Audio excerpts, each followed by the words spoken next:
Hey la team, bienvenue sur le Switch, t'es avec Harris. Aujourd'hui on va se poser la question si la culture afro, elle n'a pas pris le dessus sur le R&B US. Mais avant ça, je tenais à dire, ces derniers temps, tout se passe beaucoup sur l'Instagram. Donc n'hésitez pas à rejoindre l'Instagram, le Switch TV, tout attaché, pour avoir toutes les informations sur la chaîne, toutes les dernières actus, toutes les dernières news. Donc c'est là-bas que ça se passe. Là, on est sur la rentrée, on est en train de mettre quelques concepts en place. Donc restez connectés, abonnez-vous et on va kiffer ensemble. J'étais sur les réseaux et j'avais vu qu'il y a beaucoup de personnes qui avaient commencé à dire ouais, le R&B est mort, le R&B est mort, le R&B est mort. Ce qui n'est pas faux. On n'est plus sur le R&B traditionnel maintenant. On a des mecs qui rappent et qui prennent qui balancent des mélodies dans leur rap et c'est dans ça que cette nouvelle génération prend ces mélodies. L'afro a commencé à prendre de plus en plus de place. Quand je dis l'afro, que ce soit Amapiano, que ce soit Azonto, les Wizkid, les Burna.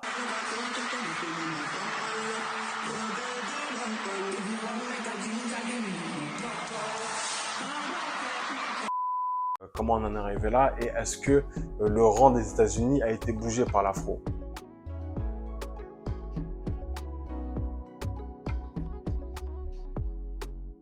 Pour commencer, je tiens à dire, on va pas se méprendre. Les États-Unis, ça reste les États-Unis. Ça reste une référence. On peut pas leur enlever ce qu'ils ont créé. C'est pas du jour au lendemain. Les États-Unis vont commencer à se dégonfler et à ne plus avoir leur position d'influence. Le marché américain, surtout, c'est un marché qui est très actif et un marché qui est très réactif. C'est un marché qui a une capacité qui est rare. C'est la capacité d'identifier les tendances, de les comprendre et après de les balancer au plus grand nombre et de rendre ça populaire en fait. Donc quelque chose de niche, en peu de temps, ils arrivent à le proposer au grand public. Nous aussi, on l'a fait dans les années 2009 et tout, en bizarre, avec des mouvements sombres, la tectonique.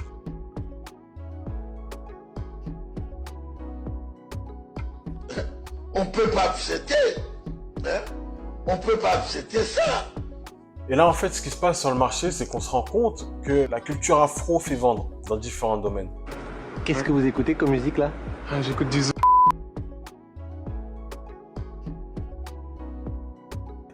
Les studios déjà aux États-Unis n'hésitent plus à mettre en avant des Afro-Américains en tête d'affiche. On l'a vu sur Black Panther, on l'a aussi vu récemment sur La Petite Sirène.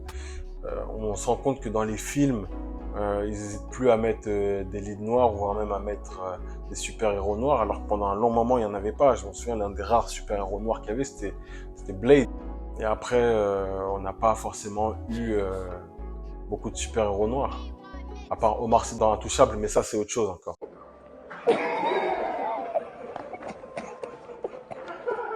On se rend compte que c'est un potentiel commercial, on se rend compte que ça fait vendre. Et là, je parlais du cinéma, mais ça va aussi dans le domaine de la mode. On a vu, par exemple, le motif wax un peu partout. De vêtements, d'accessoires, c'était réellement partout.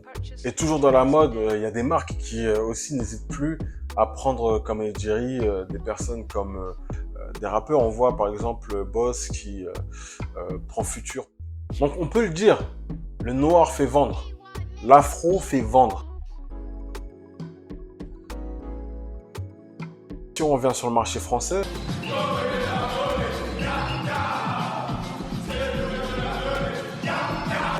on se rend compte que les Français, ils retournent vers des choses qu'ils connaissent.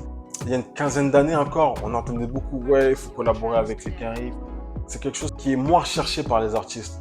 Parce que déjà, ça coûte cher, c'est galère à faire. Il y a beaucoup d'artistes, surtout dans le secteur français, dans le domaine français, qui ont dit « ouais, mais on n'est pas respecté par les Caraïbes ». Est-ce qu'il y a des collaborations? Avec des Américains? Ouais. Non. Fini? Ah, en tout cas, pour l'instant, non. Ils respectent pas les Français, les rappeurs français. Pourquoi ils respectent pas les C'est rapports dommage. français? Bah, je pense que pour eux, Paris, c'est la Fashion Week. Voilà, en tout cas, on était moins tourné vers les States qu'à une certaine époque. Maintenant, c'est plus comme avant. Maintenant, on est tous interconnectés. Voilà, on n'est plus dans la sacralisation réellement de ce qu'était la musique américaine. C'est pas nouveau. L'afro, ça a été introduit maintenant il y a une vingtaine d'années avec le collectif Bisso Nabisso. Il y a cette culture-là qui avait planté à une époque et qui maintenant a totalement germé depuis 2013. Allez, on va dire 2012-2013. Ce qui se passe, c'est qu'il y a beaucoup de rappeurs français qui sont allés sur l'afro. Voilà, bon, premier qui a siglé, qui a labellisé l'afro, c'était MHD. MHD, il est venu avec son concept d'afro-trap et je pense que ça a convaincu beaucoup de personnes. On a vu, hein, ça a enchaîné. Hein. Validé de Booba, un son de Nino là-bas, un son d'Atel là-bas, un son d'Atel là-bas, donc c'était abusé.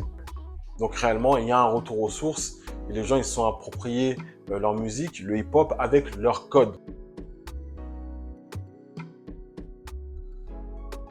Après, même aux États-Unis, on se rend compte que ils sont à la recherche d'autre chose, qu'ils recherchent un nouveau souffle. Les Canadiens n'hésitent pas aussi à aller sur de l'afro. Ils consomment ces sons, ils dansent sur ces sons. On voit dans les sets des DJ en soirée. Si tu vas sur Insta et que tu suis quelques DJ, tu vois maintenant il y a des sets afro pendant 40 minutes. Alors qu'il y a une époque, pour avoir un son de Burna Boy, enfin tu demandais un son de Burna Boy à un DJ, il t'insultait. Il y a une envie d'une autre vibe du côté des US. Il y a une connexion entre le son US et le son afro qui est en train d'être fait. Nous, on a vu Chris Brown danser comme un Congolais sur scène à la Nation au Portugal. Usher qui est dans des cérémonies au Ghana où il danse et s'ambiance comme pas possible. On a vu beaucoup de sons cet été être mis en avant. Je pense à Burna Boy avec Las Las. Après, on a vu Burna Boy au Jimmy Fallon Show. Ça, c'est en général, quand tu es sur Jimmy Fallon, c'est qu'en termes de classement, tu te rapproches du top 10, tu vois, ou tu es déjà dans le top 10.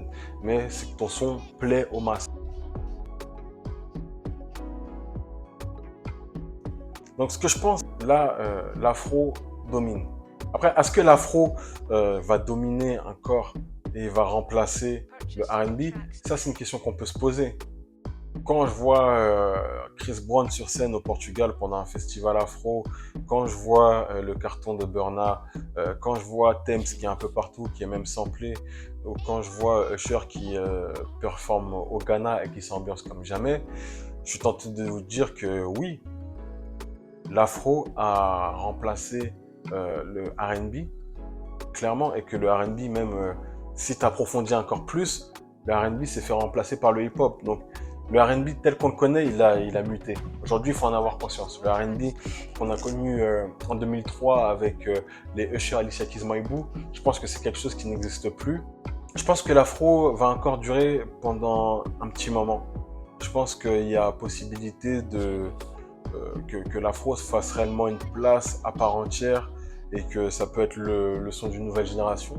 Donc n'hésite pas à aller dans les commentaires et à me dire ce que tu penses de la situation actuelle. Est-ce que l'afro a remplacé le R&B hip-hop? Donc viens, on en parle dans les commentaires, on échange dessus. On peut aussi en parler sur l'Instagram, les Switch TV. Donc je répète pour ceux qui... voilà, les Switch TV, c'est juste là ou là, je sais pas, bref, ça sera placé.